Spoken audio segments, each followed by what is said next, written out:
আসসালামু আলাইকুম ওয়া রাহমাতুল্লাহ। আজকে আমি খুব গুরুত্বপূর্ণ একটি গাণিতিক সমস্যার সমাধান করব, যেটি এসএসসি এবং এইচএসসি বোথ লেভেলে কেমিস্ট্রিতে সৃজনশীল সলভ করতে অর্থাৎ সিকিউ এর গ ঘতে থাকে।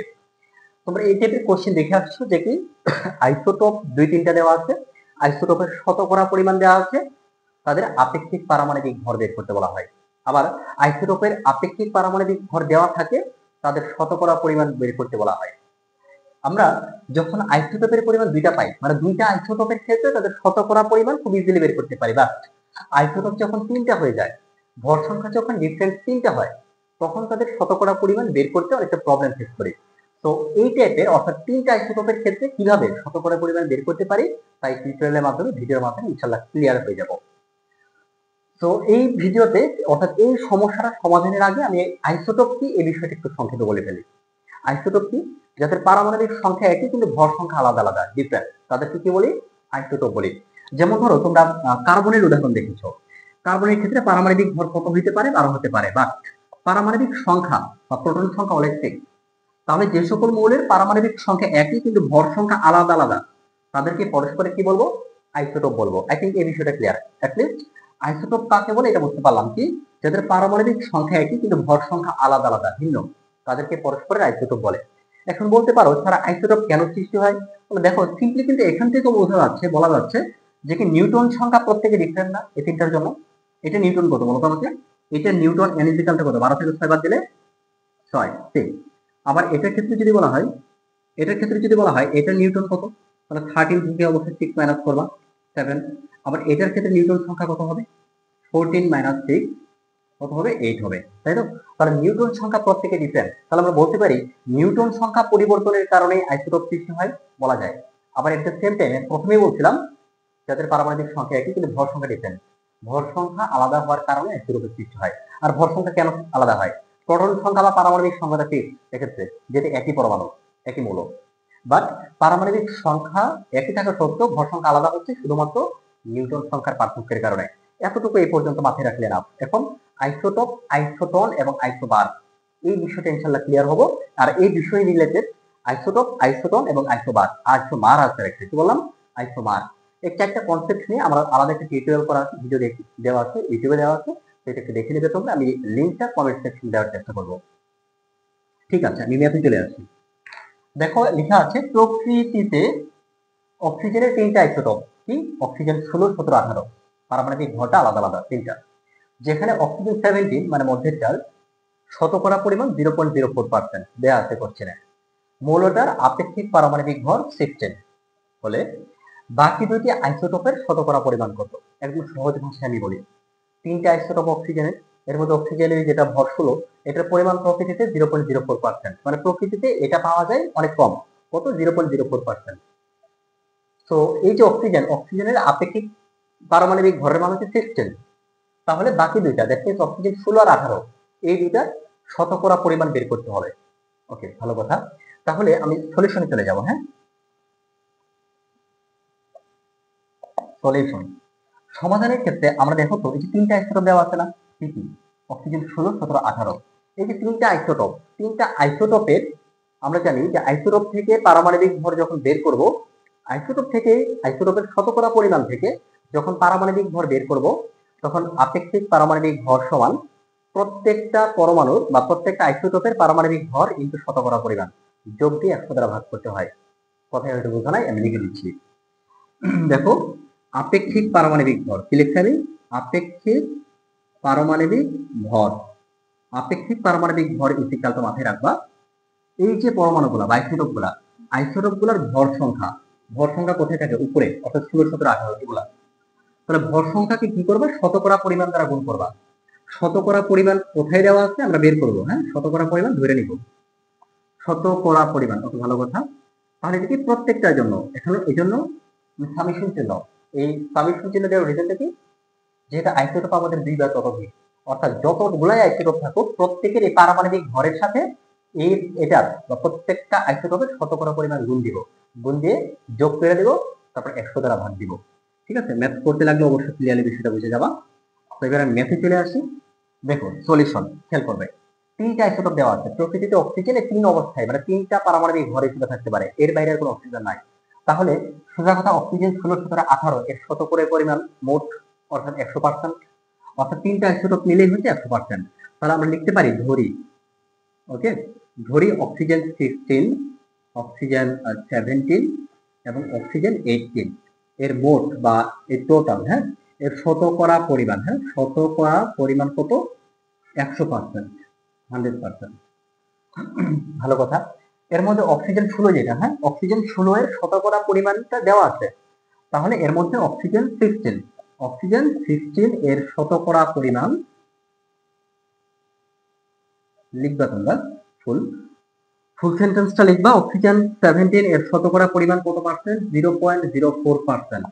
এবার খেয়াল করো, এই তিনটার মধ্যে অক্সিজেন 17টা দেওয়া আছে, তাহলে বাকি দুটা 16 আর 17 যে ঘর, অর্থাৎ প্রথমটা লাস্টেরটা, এই দুটার শতকরা পরিমাণ কত হবে? মানে মোট 100 থেকে 0.04% মাইনাস করবো, মানে মধ্যেরটার মাইনাস করে দিব, তাহলে কি প্রথমটার শেষটার শতকরা পরিমাণ মোট পরিমাণটা পেয়ে যাব। ফাইন। সুতরাং কি লিখতে পারি আমরা? অক্সিজেন 16 আর কত? অক্সিজেন 18 এর শতকরা পরিমাণ, ঠিক আছে, এর শতকরা পরিমাণ কতটুকু হবে? শতকরা পরিমাণ হবে মোট পার্সেন্ট, মানে এক কথায় তিনটে মিলে টোটাল ছিল 100, এর মধ্যে একটা বাদ অক্সিজেন 17, যেহেতু দেওয়া আছে 0.04%, তাহলে অক্সিজেন 17 নিয়ে আমাদের আর মাথা ঘামাতে হবে না। তাহলে বাকি দুইটা পেয়ে যাবো, অর্থাৎ 16 আর 18। এটার জন্য শতকরা পরিমাণটা এটা মাইনাস করে দেবো, তাহলে পাবো 99.96%। পেয়ে গেছি, ভালো কথা। এবার আসো আমরা দুইটার মধ্যে মানে অক্সিজেন 16 আর 18 এই দুইটার মোট পরিমাণ পাইছি, বাট আমাদেরকে ইন্ডিভিজুয়ালি আলাদা আলাদা শতকরা পরিমাণ বের করতে হবে। অক্সিজেনের 16 আর 18 দুইটা আইসোটোপের আলাদা আলাদা শতকরা পরিমাণ বের করব। এই জন্য আমরা যেটা করব, আবার ধরি লিখবো, হ্যাঁ, ধরি অক্সিজেন 16 লিখলাম, অক্সিজেন 16 এর শতকরা পরিমাণ কত? 8% লিখলাম। এবং অক্সিজেন 18, কি বলছি? অক্সিজেন 18 এর শতকরা পরিমাণ হবে, তাহলে অক্সিজেন 16 আর 18 মিলে মোট ছিল এত পার্সেন্ট, তাহলে এর মধ্যে আমি অক্সিজেন 16 ধরে নিচ্ছি 8%, তাহলে 18 জন্য কত পার্সেন্ট হবে? মোট পার্সেন্টেজ থেকে বা মোট পরিমাণ থেকে x বাদ যাবে, কত? 99.96 মাইনাস 8%। ভালো কথা।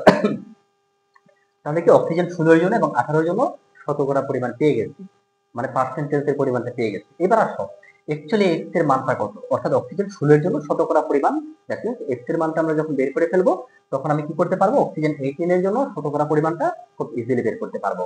ওকে, তাহলে এবার চলে আসো আমরা আমাদের মেইন ফর্মেটে চলে আসি, মেইন সূত্রে চলে আসি, যেটা আমি প্রথমে বলছিলাম, আপেক্ষিক পারমাণবিক ভর সমান, কি বলছি?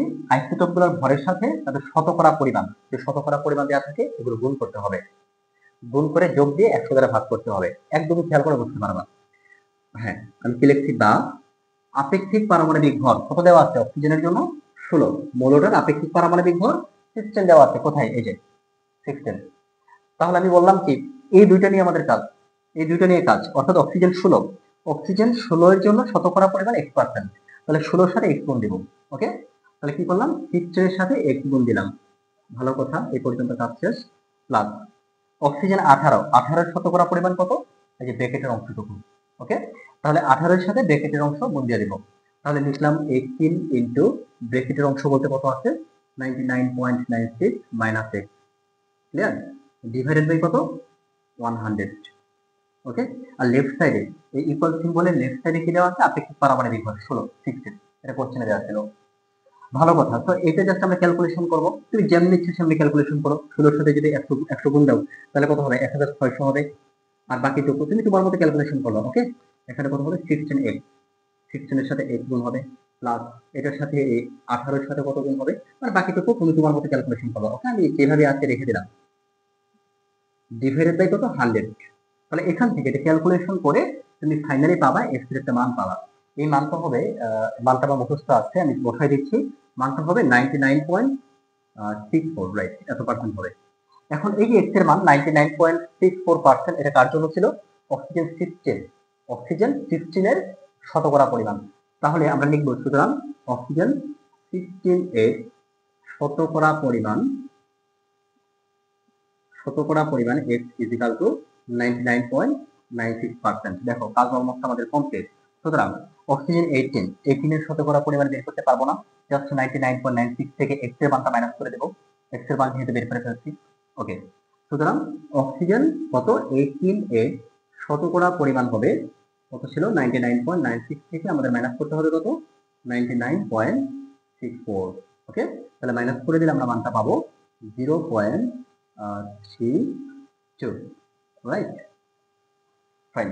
তাহলে অক্সিজেন 18 এর শতকরা পরিমাণ হচ্ছে 0.32% এবং অক্সিজেন 16 এর শতকরা পরিমাণ ছিল 99.96%, সরি 99.964% হবে এটা। হ্যাঁ, তাহলে অক্সিজেন 16 যেটা x এর মান ধরেছিলাম, অক্সিজেন 16 এর শতকরা পরিমাণ ধরেছিলাম কত x%, আর এই x এর মান পেয়েছি 99.64%। ক্যালকুলেশন করে দেখবে এটাই আসবে। তাহলে x এর মান বলতে অক্সিজেন 16 এর শতকরা পরিমাণ পেয়ে গেছি, at the same time oxygen 18 এর শতকরা পরিমাণ বের করতে পারবো কেমনে 99.96 থেকে 99.64% মাইনাস করে দেব, তাহলে মানটা আসবে 0.32%। ওকে ওকে, ফাইন। তাহলে দেখো আমরা এই প্রসেসের মাধ্যমে জাস্ট আমাদের এই ফরম্যাটটা মাথায় রাখতে হবে, সূত্রটা মাথায় রাখতে হবে কি আপেক্ষিক পারমাণবিক ভর ইকুয়াল টু আইসোটোপগুলোর ভর ইনটু শতকরা পরিমাণ, প্রত্যেকটা আইসোটোপের ভর ইনটু শতকরা পরিমাণ ডিভাইডেড বাই 100।